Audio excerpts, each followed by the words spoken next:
Hello दोस्तों, स्वागत है आपको YouTube channel playing with maths पर। हमने पिछली वीडियो में पढ़ा था टाइम, स्पीड और डिस्टेंस के बारे में। ठीक है, मैंने आपको टाइम, स्पीड, डिस्टेंस के तीनों के फॉर्मूला लिखा दिए थे। इसके अलावा किलोमीटर प्रति सेकंड में चेंज करना सिखाया था, मीटर प्रति सेकंड को किलोमीटर प्रति घंटे कैसे चेंज करते हैं ये भी आपको समझा दिया था। आज पढ़ेंगे हम जो टाइम, स्पीड, डिस्टेंस के जो क्वेश्चन होते हैं उनको रेशियो से कैसे सॉल्व करते हैं। ठीक है, इसके लिए आपको जानने होंगे पहले 3 रिलेशन होते हैं टाइम, स्पीड और डिस्टेंस में। ठीक है, तो आपको समझाता हूँ कौन कौन से रिलेशन है। पहला रिलेशन है कि जब यदि आपकी डिस्टेंस कांस्टेंट हो, जब आप डिस्टेंस कांस्टेंट हो तो आपकी speed equal to distance upon time. यानी कि यदि आपकी डिस्टेंस कांस्टेंट है तो स्पीड इसके टाइम क्या होगी, व्युत्क्रमानुपाती होगी। स्पीड टाइम क्या होगी, व्युत्क्रमानुपाती। यानी कि x1 upon x2 equal to t1 upon t2 upon t1। ठीक है, जैसे कि यदि आपको किसी दूरी पर जाने में यदि आपको स्पीड ज्यादा है आपकी तो वहां पे टाइम कम लगेगा, और यदि टाइम ज्यादा लगा तो स्पीड वहां पे क्या होगी आपकी, कम होगी। जैसे यदि आपकी स्पीड सपोज करो 800 है, ठीक है, यदि आप आपकी डिस्टेंस कितनी है, 800 किलोमीटर है। ठीक है, ठीक है, और आपकी स्पीड क्या है, एक स्पीड क्या है आपकी S1 40 किलोमीटर, और S2 क्या है आपकी, S1 40 किलोमीटर और S2 कितनी है आपकी 20 किलोमीटर। ठीक है, ये क्या है आपका S1 और S2 का रेशियो है। तो टाइम का रेशियो क्या हो जाएगा, टाइम का रेशियो होगा आपका, ये होगा आपका T2 अपॉन T1, यानी कि 20 और 40। ठीक है, ये क्या हो जाएगा आपका टाइम का रेशियो। यानी कि जो स्पीड है, स्पीड के व्युत्क्रमानुपाती, यानी स्पीड का उल्टा क्या हो जाएगा, टाइम। यदि आपकी स्पीड 40 और 20 की है तो टाइम क्या हो जाएगा आपका 20 और 40। यानी पहला व्यक्ति यदि 800 किलोमीटर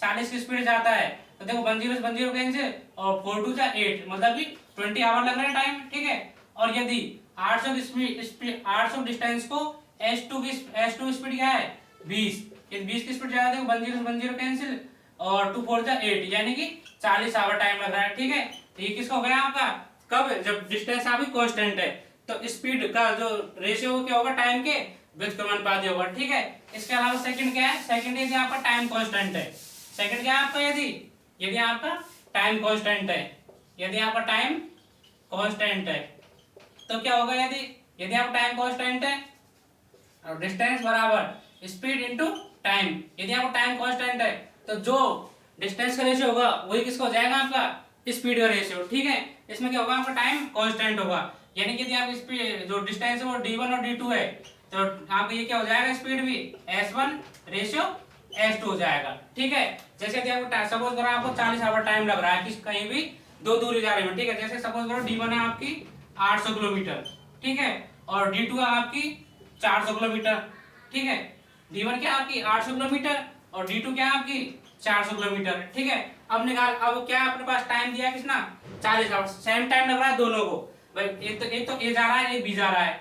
800 किलोमीटर इसको जाना है, 800 किलोमीटर इसको जाना है। ये 40 घंटे पहुंच रहा है, ये 800 किलोमीटर दूरी, और ये 400 किलोमीटर दूरी कितने में पहुंच रहा है, 40 घंटे में ये पहुंच रहा है। तो ये पूछेगा आपको स्पीड का रेशियो, स्पीड कितनी थी उनकी, तो क्या करेंगे 40 से डिवाइड करेंगे दोनों तरफ, तब ये हो जाएगा आपका 1 0 कैंसिल, 4 1 4 मतलब कि 10 किलोमीटर प्रति आवर, और 1 0 कैंसिल, 4 2 8 मतलब 20 किलोमीटर प्रति आवर। ठीक है, कितना लग रहा है आपको, इसमें स्पीड कितनी हो जाएगी आपकी, S1 20 किलोमीटर प्रति आवर और S2 क्या हो जाएगी 10 किलोमीटर प्रति आवर हो जाएगी। जैसे कि अब देखो मैंने क्या बताया था आपको, जो डिस्टेंस का रेशियो होगा वही किसका हो जाएगा, आपका स्पीड का रेशियो। यानी कि यदि आपकी डिस्टेंस है 800 किलोमीटर और 400 किलोमीटर, 1 0 कैंसिल, क्या हो जाएगा 80, और इधर क्या हो जाएगा आपका 40।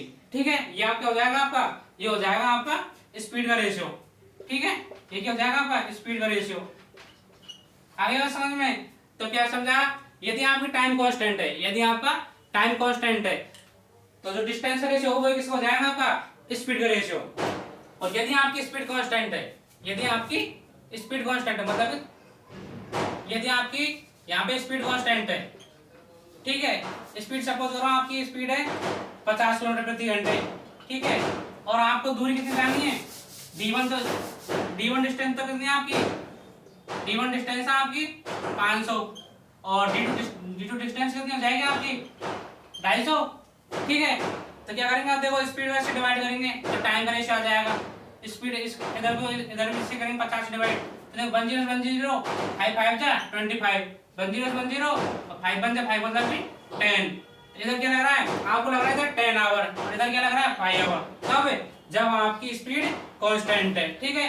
सेम स्पीड से D1 जो D1 डिस्टेंस जाता है और D2 डिस्टेंस जाता है सेम स्पीड, मतलब कि 250 स्पीड 250 किलोमीटर 50 की स्पीड से और 5 किलोमीटर 50 की स्पीड से, तो क्या रेशियो हो जाएगा इसका 10 आवर। टाइम कितना लगेगा? पहले व्यक्ति को लगेगा 10 आवर और दूसरे कितना लगेगा 5 आवर, ठीक है। तो फिर क्या बता दें इसका रेशियो, यदि आपकी स्पीड कांस्टेंट है तो डिस्टेंस का रेशियो क्या हो जाएगा, जो टाइम का रेशियो होगा, जो डिस्टेंस का रेशियो होगा D1 D2 वही किसको हो जाएगा पर टाइम का रेशियो T1 और T2। जैसे कि यदि आपकी स्पीड कितनी थी 500, सॉरी डिस्टेंस D1 कितनी थी 500 और D2 कितनी थी 250, 1 0 से 1 0 कैंसिल, 5 5 जा 25 और 5 10 जा 50, 10 रेशियो 5, ठीक है। तो मैंने आपको क्या समझाया, 3 रिलेशन क्या समझाए थे। यदि आप डिस्टेंस कांस्टेंट है, यदि आप डिस्टेंस कांस्टेंट है स्पीड टाइम की व्युत्क्रमानुपाती होगी, और यदि आपका स्पीड कांस्टेंट है तो डिस्टेंस का रेशियो क्या हो जाएगा टाइम का रेशियो, मतलब D1 ratio D2 T1 ratio T2।